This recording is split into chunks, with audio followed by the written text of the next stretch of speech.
Welcome, everyone, to tonight's episode of Pivotal Change. I'm your host, Ryan Conn. And instead of my traditional howdy from Kentucky, you're getting an aloha from Maui, Hawaii. I have a special guest on this episode. This is a show that's all about leadership, influence, and developing people to make those one or two key pivotal changes on their path to success. And we have somebody that does just that with wonderful people.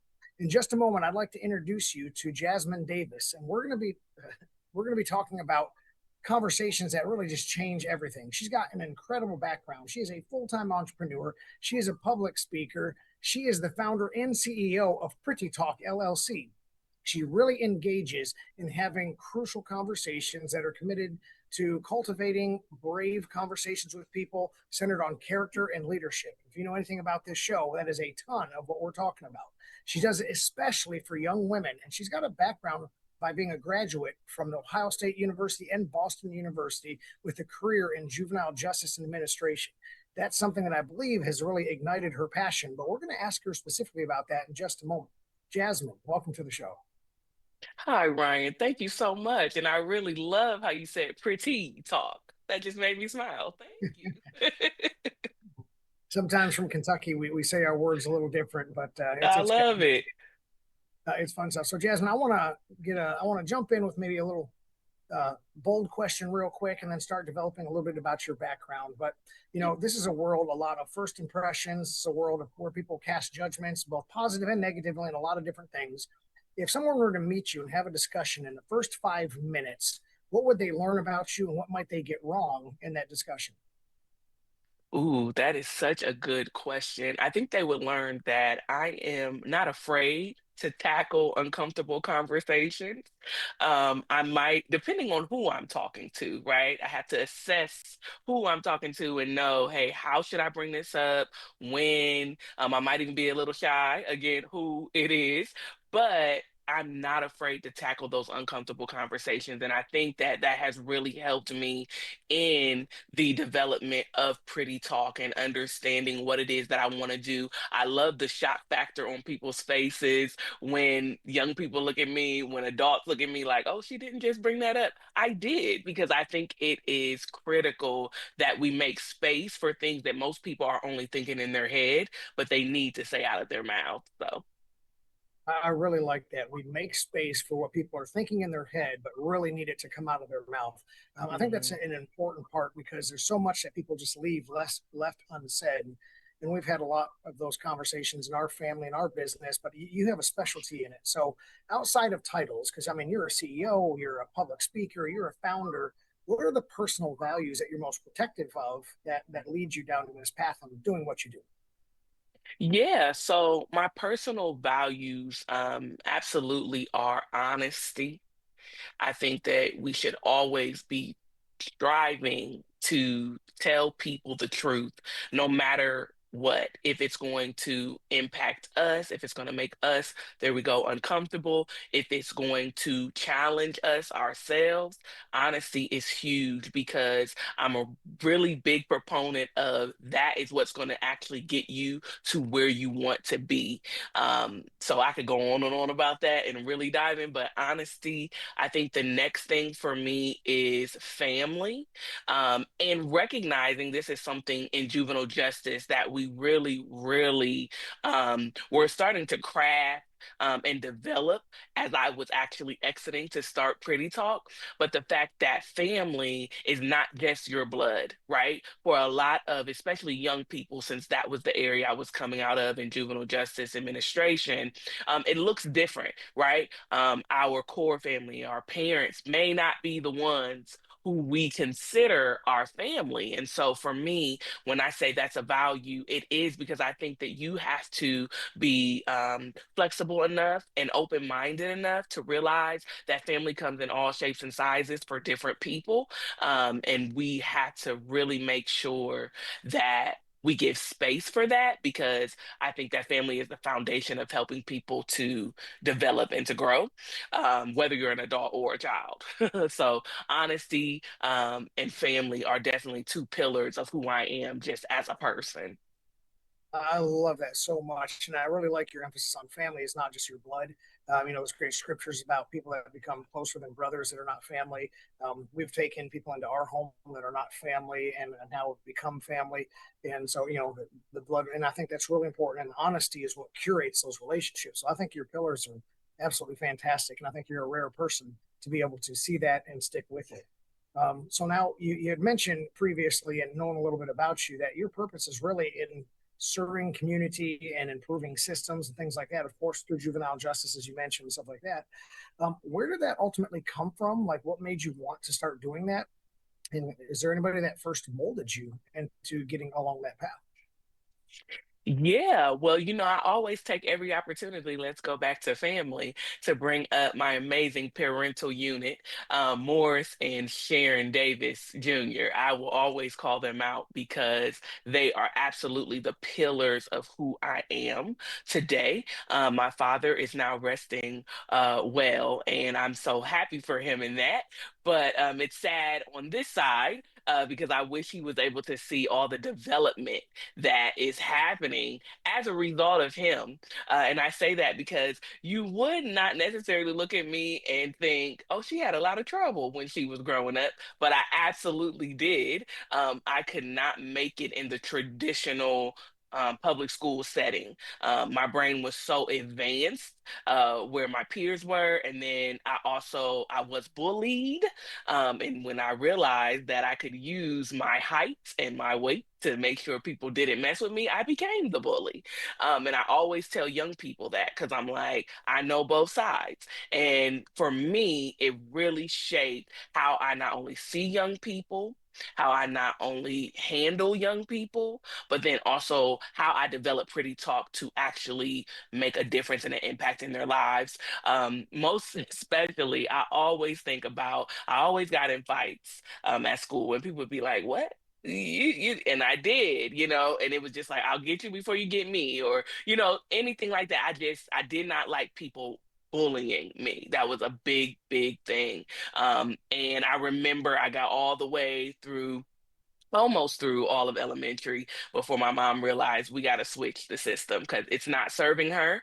And she did. And I remember the first teacher that ever was like, we're going to change this thing. We're going to turn this thing around, because your parents are your parents. So they definitely had their way of getting me together, making sure that I was on track and you're not getting kicked out of this school again, all those things. But the first teacher was my principal, Mrs. Thornton, and she looked at me and she said, if you don't fight, I'm gonna take you to Friendlies. And if anybody from this area knows, Friendlies was the ice cream spot that you would go to and just enjoy yourself.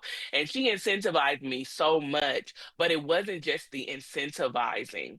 It got up here in my mind that someone is expecting me to do better. Someone is expecting me to make a different choice when right in the moment I'm angry or I'm upset or I'm frustrated, I'm mad, and I wanted to do it. And for children, most of the time, they are looking for ways to please the adults, and they're like, look at me, look how I did this, look at that. So now when I see a young person in juvenile justice that's struggling or they're trying to figure it out, I think of myself as Mrs. Thornton.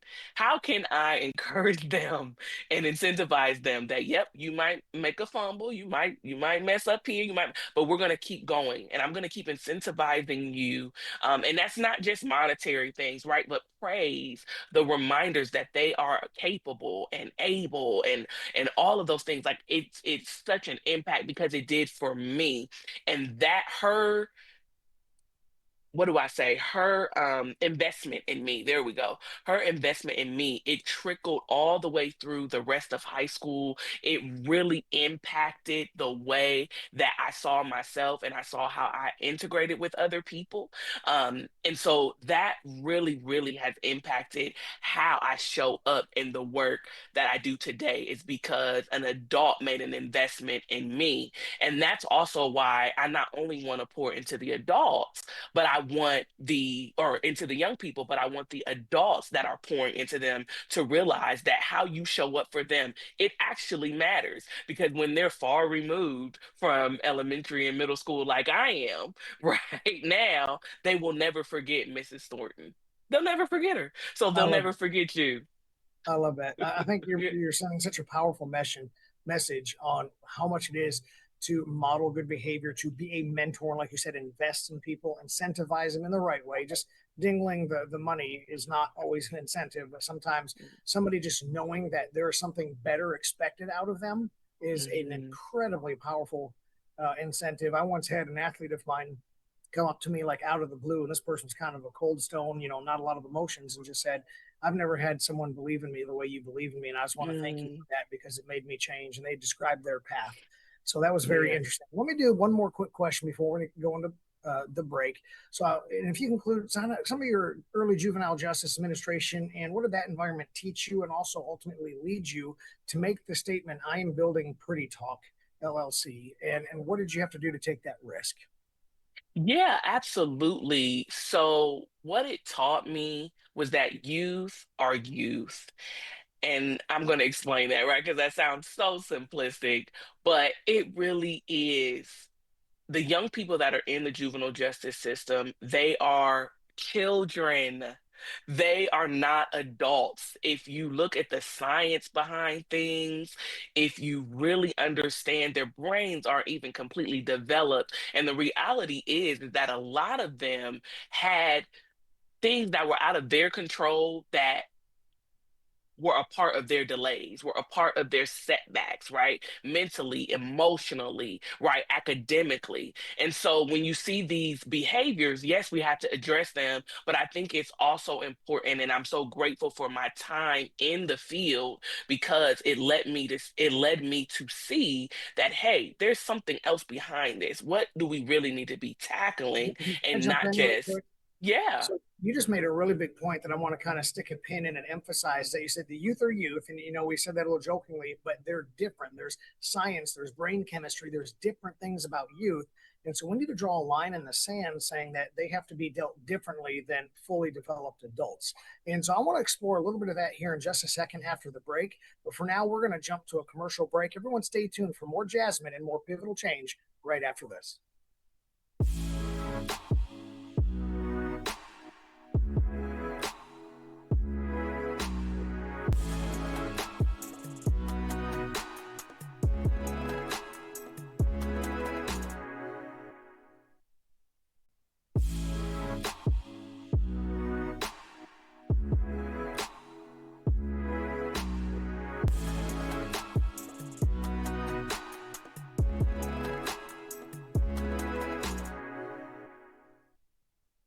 Do you want to know how to stay better connected to this show?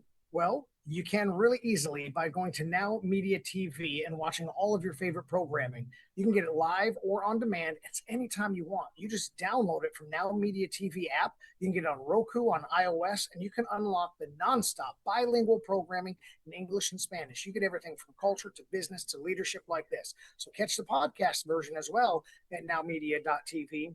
And you can even listen on the go when you don't have a chance to watch. Now, we're going to return to talking with Jasmine here, and she just did a great distinction between how we have to make a conscious effort to treat youth differently than adults. And that is so important in our lives because sometimes you just try to, by nature, plug and play everybody the same. So I'm going to have Jasmine continue expanding on that point we made before the break. But also, you have something really special. You say, Jasmine, if you want effective solutions, you have to make real conversations. Can you blend the treating the youth differently with that statement for me? Absolutely, absolutely. So let's start with that blend. I love that. Because treating youth differently, I think a lot of people sometimes might think that means not holding them accountable, and that is far from the truth, right? We're not trying to let them off and let them do whatever. There are consequences to our actions. And, something that you asked me was, how did that first, precede me beginning Pretty Talk? And so that's what I recognize. These young people, they are different because they're children. Like, we have to make sure that we don't adultify them, is one of the words we use. And we have to realize that once they are in the system, it is hard for them to get out of the cycle of the system. And that's a whole completely different conversation. So what I recognized was, hey, through Pretty Talk, I want to start earlier. I want to get in earlier. This is too late, right? We're trying to get them back and restore them, but how do we prevent them from even getting here? How do we give them the skills to get them to the point where they don't have to visit the system ever in their life? And so, to your point, one of Pretty Talk's fundamental services, it's teaching them how to have real conversations, getting to the root and to the heart of the cause of their problems, right? So, as someone would say, and I've said to myself this week, I don't want to focus on the symptom, the lashing out or whatever. I want to focus on what is causing this issue. And I love telling this story. One of my favorites from last year, a young lady comes into one of my groups. She's very defensive and just, hey, don't you see me doing something? I'm talking. Da, da, da. And I said, well, I understand, but I need you to either join us or you're going to have to dismiss yourself because we're trying to get our group started. And she stared me down for a good 10 minutes. I mean, just like, who is this lady coming in here? And da, da, da, da, da.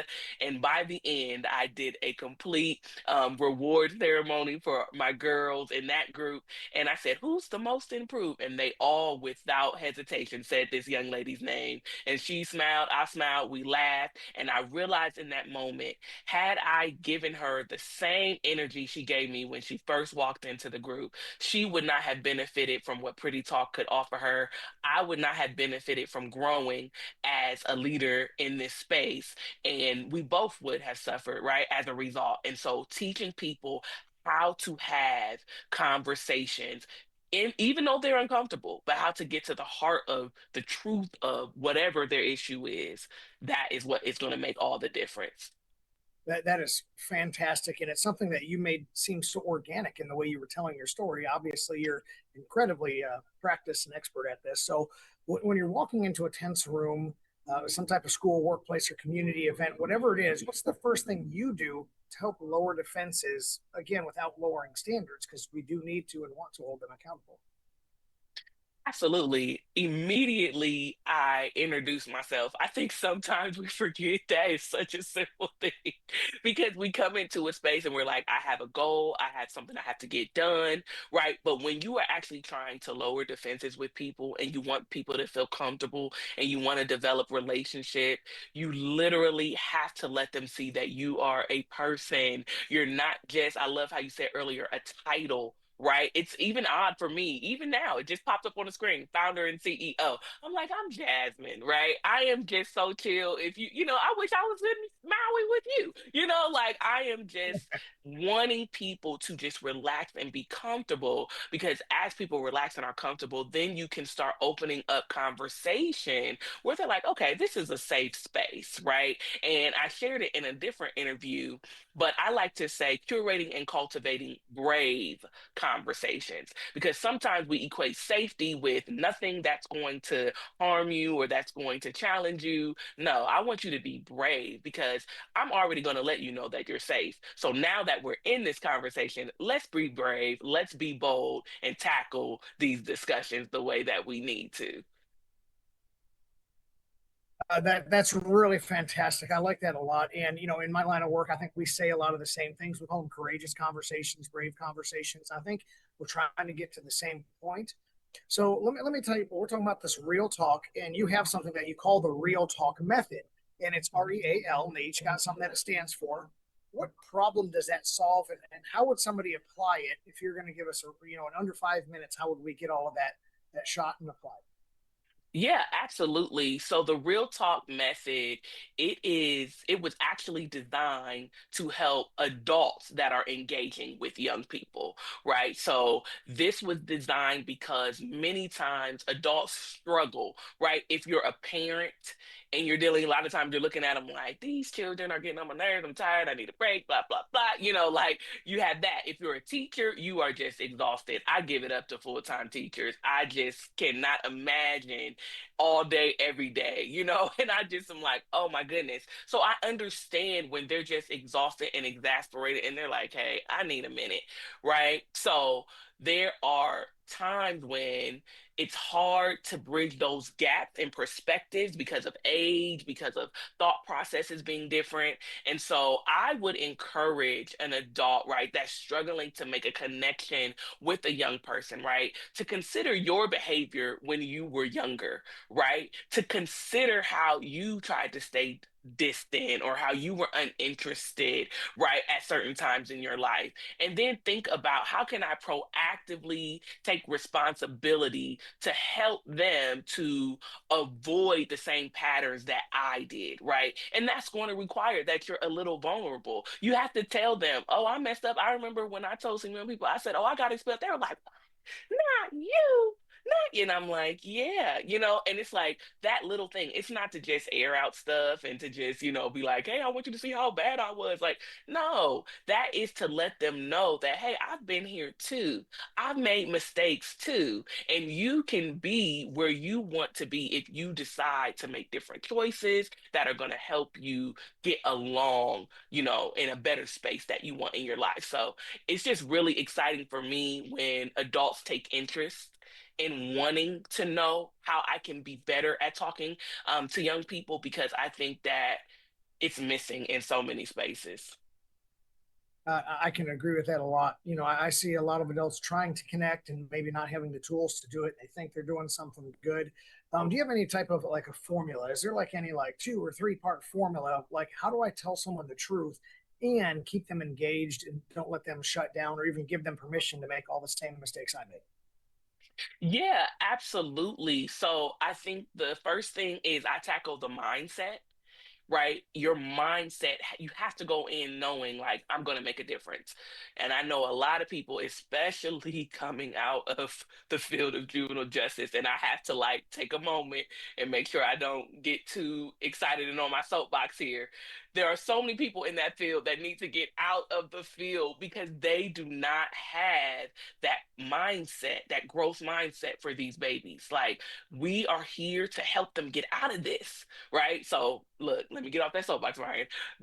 Your mindset has to be one of growth, right? Then I would say you have to take responsibility for your actions. A lot of times we want others to take responsibility, but we don't recognize I could have said that differently. I did hurt your feelings. My intent was not to hurt you, but my impact did hurt you. And I need to take responsibility for that, right? So taking responsibility, then being intentional about developing trust with other people by allowing them to authentically be themselves, So whether we're talking to young people or we're talking to adults, you have to provide space where if they're shy, if they are animated, if they are very extroverted, if they're more introverted, you have to make sure that you are not judging or making them uncomfortable in a space. You have to design your space so that people can feel welcome no matter what, because you need a variety of personalities and perspectives to be on a team. And so I think that's very important to keep in mind as you are trying to open up spaces for people to be comfortable and to be confident enough to have these brave conversations. Got you. So, Jasmine, we got about 30 seconds for maybe a quick answer before we got to cut to another break. But what's the most common good intention that adults use that actually probably is sabotaging their conversations? Some type of people pleasing or avoidance or something like that. What do you think? hmm I think one of the biggest things adults can do that can unintentionally sabotage is, hey, I used to be there. I know what it is to be right where you are and da da da da da. Instead of just sharing their experience. They want to assume that they know what the young person is Mhm. going through. That's a good point. I just thought of something too. I haven't asked about how to find you. So let's take a moment right here. Tell us how to find you, whether that's on a website, Instagram, something like that. How would people get a hold of you if they need to learn about these brave and real conversations? Yeah, so on all social media platforms, we are Pretty Talk LLC. You can find us. Yep, that's our website, www.prettytalkllc.com. And that page is actually how you can get connected to us. So if you want to learn more, fill that information out, and we can definitely stay connected. So that's how you can make sure you stay tuned to how we're growing. I love that. That's perfect. Everyone sit tight, look her up. We'll be back at the halfway point of pivotal change.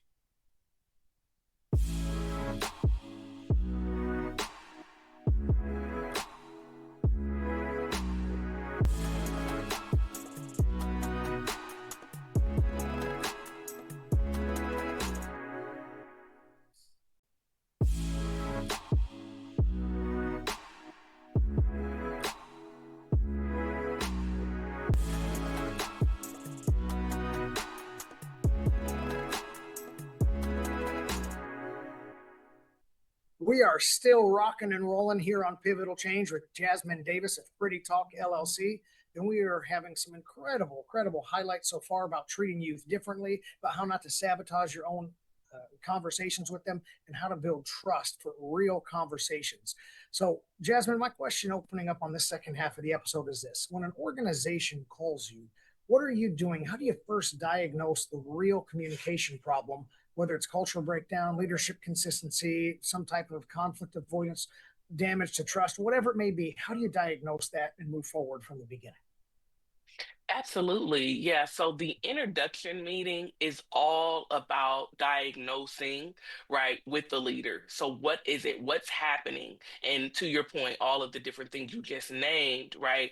And a lot of times, when you're dealing with young people, it's not as high level as that, right? It's, hey, they're disrespecting each other, or they are not taking pride in who they are as individuals, low self-esteem, low confidence.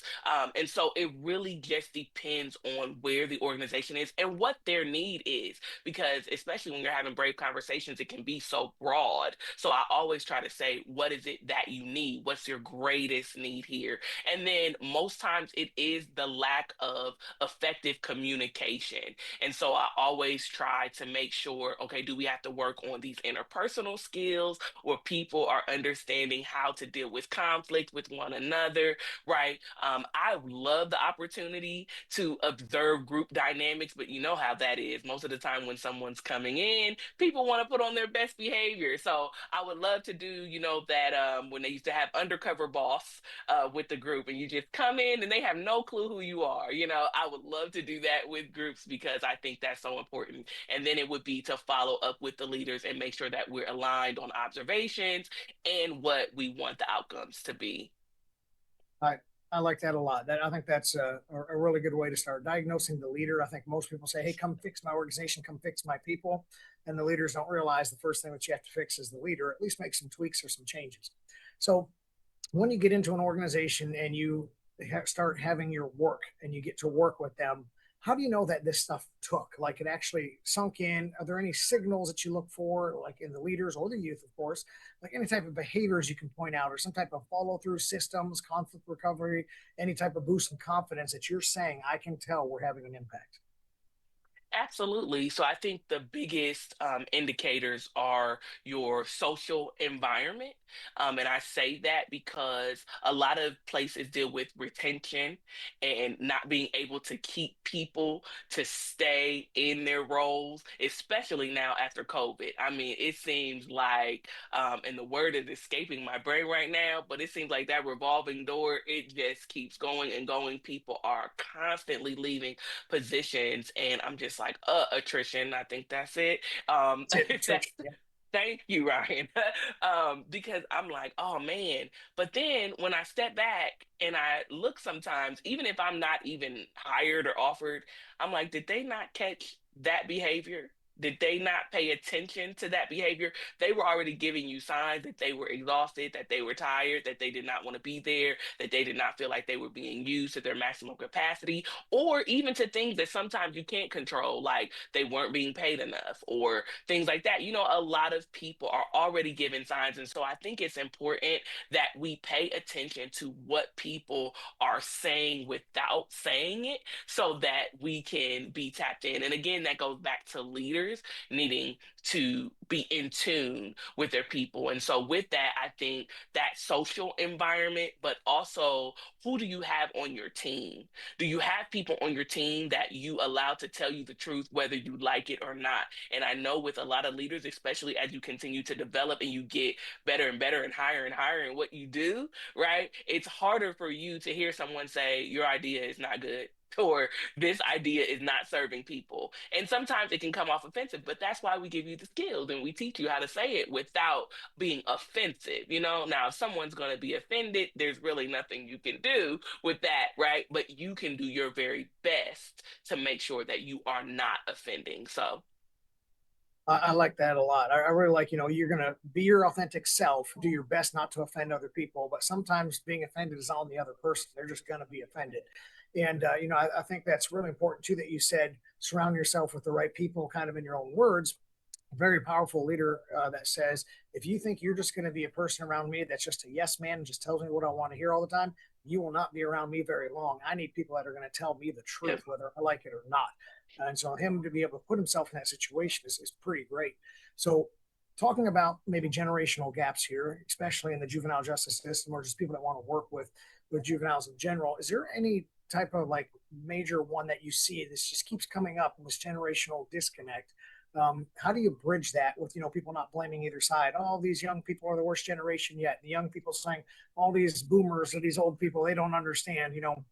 How do you bridge that gap and get people working together?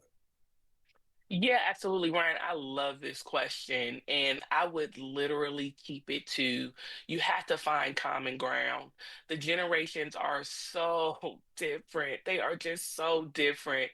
And I think the lack of communication and what the values are, right? Those things that mattered, right? The things that we desired within our generations, right? I think once we know that, we can find mutual respect and opportunities to grow with each other.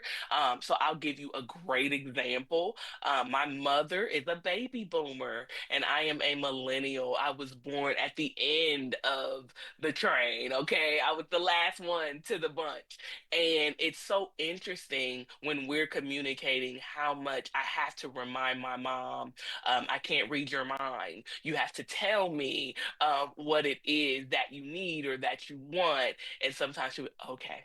You know, but then I remember in her generation, they were not given much opportunity to speak up and say how they felt. That was not something that was, encouraged in their day and age. You did what you had to do and you did it quietly. You just kept your mouth shut. Versus millennials, we are the first group of babies that said, I'm going to tell you how I feel and I'm going to say it very strong. And so that's just a little example of recognizing, okay, I can be understanding to the fact that she might struggle to always tell me sometimes. And I have to be willing to open that up to her. But then she also can appreciate, hey, Jasmine just gonna tell me like it is. That's just who she is, and that's just how she feels about a thing. And it makes our relationship so rich. We have hilarious stories in there too. And then we also have our tense moments that's like, yeah, we don't agree right now. But I think that that is all a part of the color of relationship, right? You need it. No, I like that a whole lot. And I really like what you said about really one of the biggest confusions is that nobody has shared what their values are. There's confusion on what the values are from both sides. And even if our values don't perfectly line up, the fact that I know what yours are and I can, again, pivot to adjust, to achieve and provide for some of your values, I think that's going to strengthen the relationship like crazy. Yeah. So, in strengthening relationships and families, local economy, and communities, what does it look like in practice, like after you've come in and had some type of intervention or a workshop system with them? Are there different partnerships? Or is there higher retention at places? Do we have certain engagements going on that never happened before? Just break some of that down for us, and how does the leadership bench maybe change in those circumstances after you've come through and applied your hand? Yeah, so I think, those partnerships, it again just depends on who you're working with and what they expect. So, like, I do a lot right now with schools. And so it can be really difficult sometimes because principals can be on one page with you, right? But you have to make sure that not just the principals, but their financial teams and their administrative teams are all thinking, okay, yes, this is the direction we're trying to go in, and this is what we want to see. Now, on Pretty Talk side, what's very important to me is to really, really start navigating and investigating what it looks like to give that data. And it's really interesting because a lot of times in this work, your data is always qualitative. It's not a lot of numbers, right? It's how people are feeling, how they're adjusting, how they're doing. And so, really grabbing that data and letting them know. And then, especially when you're dealing with young people, you really got to get creative, you know? So, how do we do that? And in my mind, even as you asked that, it's making me think about Pretty Talk like, hey, we can start doing things via TikTok, we can start doing things via IG, as far as surveys, because young people, if you get with them and where they're at and you get their brain, they'll tell you, and so that just kind of excited me because I'm like, I can actually take that back and be able to share that information and really more positively show these partners in these schools how investment in I um, like that. businesses like Pretty Talk is worth their while. I like that. So you also said that, they're willing to share their mind. And I think they're sharing their minds a lot, through social media. The millennials, like you said, were the first generation to really have a voice before you, so-called earned your spot or seat at the table. And now if we're watching what our people are posting online, our young people are posting online, what they're sharing, are we even paying attention to that to see how they grow? Let me pivot. We've got just 1 second for a quick answer. I'm huge into missions, core values, and things like that. So, founder to founder, what systems protect your mission as you grow, your curriculum, your standards, things like that? What is the number one thing you have to protect yourself at Pretty Talk to stay true to your mission? Authenticity. I can't show Authenticity. up like anybody else. I love that. That's perfect. Well, we're going to go ahead and cut to commercial break and stay to our authentic selves here in just a second for the last section on pivotal change right after these messages.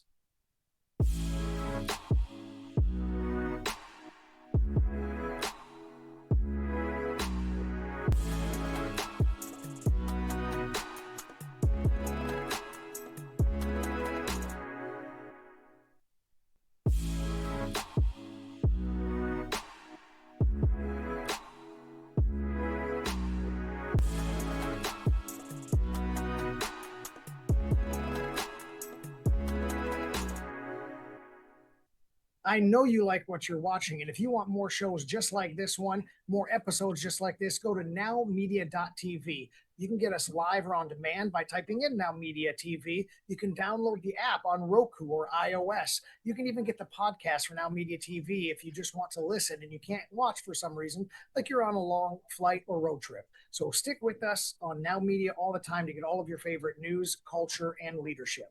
So we're going to jump back in with Jasmine Davis, Pretty Talk, for a final segment of the evening. And we've been doing a lot about how to pressure test these things is what we're moving into, and how to prepare to speak and how to prepare to hold the line. So let me ask you this, Jasmine. What's maybe the most dangerous or cautious story that people tell themselves right before they avoid one of these brave or necessary conversations? And how do you dismantle that story? Yeah. I think the biggest thing people do is think they don't owe people an explanation because they're the boss.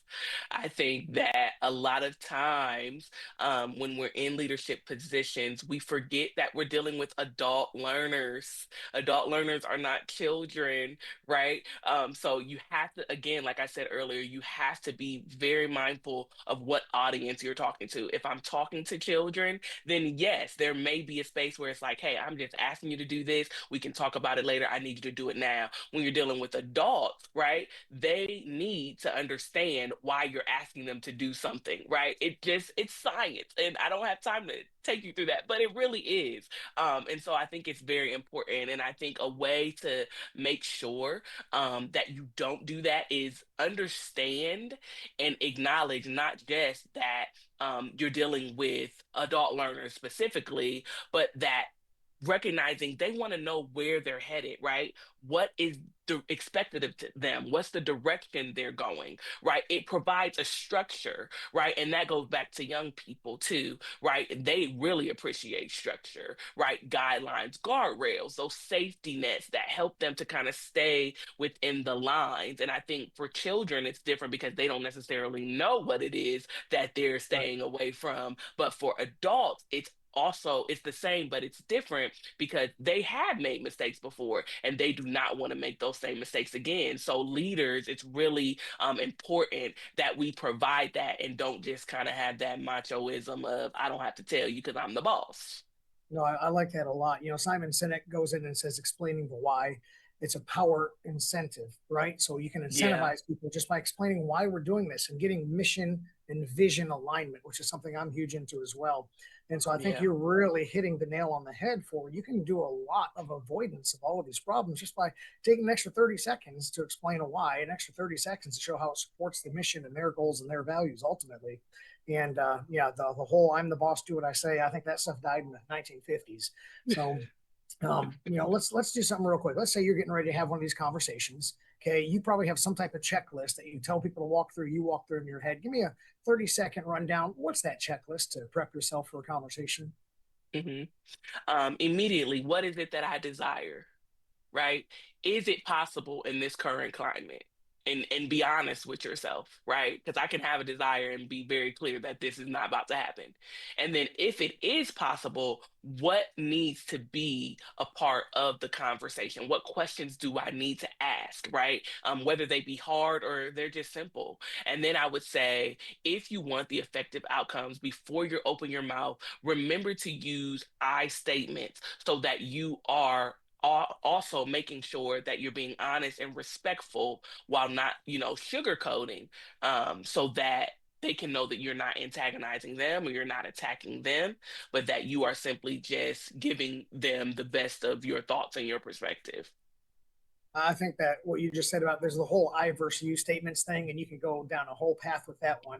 But the fact that you pointed that as you're getting ready to address somebody using the I statements instead of the finger pointing you statements, that's pretty big. And that may really kind of go into this next question I was planning is that, you want to hold someone accountable, especially the youth in these situations who are already kind of feel labeled and stuff like that. How do you do that without like shaming them, but also getting the accountability out of the conversation in the scenario? Absolutely. I love this question too. And I love me a good peanut butter and jelly sandwich. So I'm gonna say sandwich that conversation, right? And we've heard it before, right? But you give them praise on their progress. Make sure that they know, like, you are doing well. If you can't say that, that's a totally different conversation. So we're talking about if you see the growth, if you see the good, and you just have to make sure that you're sharpening some things and holding some things accountable. Praise their progress and then invite them to engage in development for their learning and incentivize them when possible. So I think it's important to include people, adult or youth, include them in their development, right? Because sometimes it's like, well, this is what you need. And they're looking like, well, I already know that. And you won't know if you don't ask them, or you won't know if you don't give them some type of test or review to make sure, like, oh, they are pretty good at this, right? And so I think inviting them in and then remind them that, hey, we need to see these changes. If you do know, if you are feeling confident in this, then we need to see these and give them a timeline, give them a guideline, like, hey, in the next week, in the next 2 weeks, in the next month, this is what I need to see from you, especially if it's something that needs to happen quickly versus if it's long term, then you can do your 30, 60, 90-day approach. And then again, close that sandwich up and remind them that you are there to support them. You are there to help them if they find themselves getting stuck or in a bind. Well, thank you for making me hungry with that answer as well. But that was a really profound answer. So I've actually used the sandwich technique a lot. We just call it a positive sandwich. I like peanut butter and jelly better. But my kids start to recognize that. They're like, oh, you're just doing a positive sandwich. And now I have to call myself, oh, I'm doing that because I need you to know that I believe you are a better person in this one issue. So then I have to reinforce the positive sandwich because they know what I'm doing. I've kind of shared my tactics on that one. So that's pretty funny as well. And then that invitation was really strong. You said to invite them, say, Mhm. and you might even use the word invite. If I'm thinking in my head, hey, I want to invite you into this growth path or this growth mindset or these goals. And those, we set clear boundaries and expectations and we give permissions. It's all part of some of my pillars as well. And you're Mhm. literally just preaching the exact same thing. So this is really good. So let's kind of get more to even more so into your niche here. So for young women specifically, what does confident communication look like? Because I've got two daughters and I want them to be able to do the stuff that you're talking about today. What does it look like when the room doesn't reward it? And how do you coach that without creating burnout? Ooh, that is so good. What does it look like when the room doesn't reward it? I love that, Ryan. Because it's true. Sometimes in certain spaces, it is not, smiled on, right? When you are confident. And I think that could be for a variety of reasons. People just aren't used to that from ladies, or it's intimidating. And so I would always say, walk in confidently. First, we're talking about the physical, right? Head up, shoulders back. I'm not looking down, I'm looking at your eyes, right? In some places that can be considered disrespectful, so know where you are. But I'm making sure that when I walk in, people know, okay, even if they don't know she got something going on, then no, she looked like she got something going on. You always want to present yourself in that way. But then I would say that the biggest things as a lady who is confident, share the space with other people. Allow them to show up as they are. Make sure that you're not making other people uncomfortable by your words or your actions or your body language, right? Hear them, and you don't have to necessarily agree with everything, but make sure that you're creating that space where they're like, hey, I can say, whatever I need to. And then after you have come into the space confidently, you're allowing other people to share that space with you, assertively speak up and be bold and respectful about your thoughts and your feelings, right, about a situation, because no one likes a pushover. We think we do, but we like people that have their own thoughts and their own mind and that are willing to share space with other people who also have to. Now, when you start talking about compromise and learning all that, that's a whole different conversation. But just to be Right. confident and to walk in and to know, like, hey, I'm confident even if there's other people that are confident or are a little intimidated by my confidence.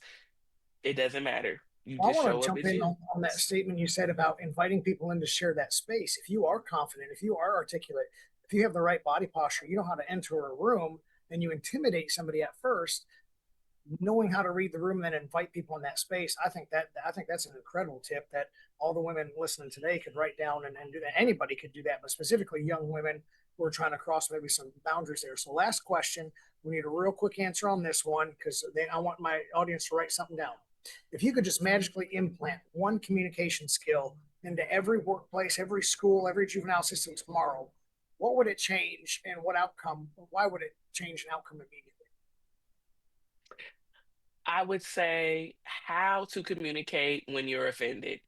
And I think it's critical because we are all so different and our circumstances are so unique. Being able to communicate offense and then move forward proactively, it will help lessen and eliminate delays in productivity in your personal and your professional life. So I think That everybody needs that skill from child to adult. that would help the whole world. Tell us one more time how we can find you, get a hold of you, and start getting all of your skills into our lives. Absolutely. So again, on all social media platforms, we are Pretty Talk LLC. You can find us everywhere. That is our website, www.prettytalkllc.com. And we are growing, we are developing. So there'll be changes even there soon. So come see us. Thank you so much for coming on the show, Jasmine. Thank you, Ryan. Everyone else out there wants you to go out into the world and see the change and be the change. We'll catch you here next time on Pivotal Change.